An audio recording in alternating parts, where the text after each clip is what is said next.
doktorlar savol beradi. Menga dedi palonchi kelsa 30% berishim kerak. Pistonchi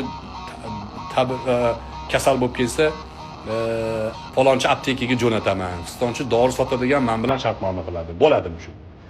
Doktorlar bemorlarni mijoz deb qarayapti.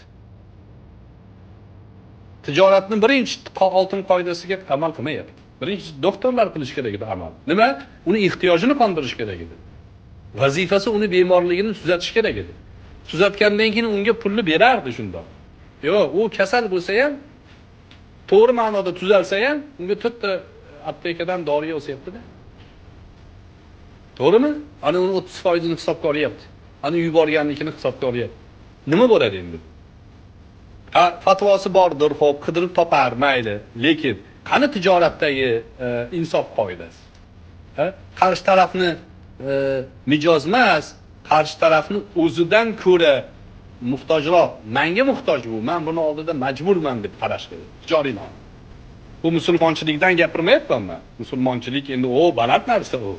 Bu insoniylikdan gapiryapman.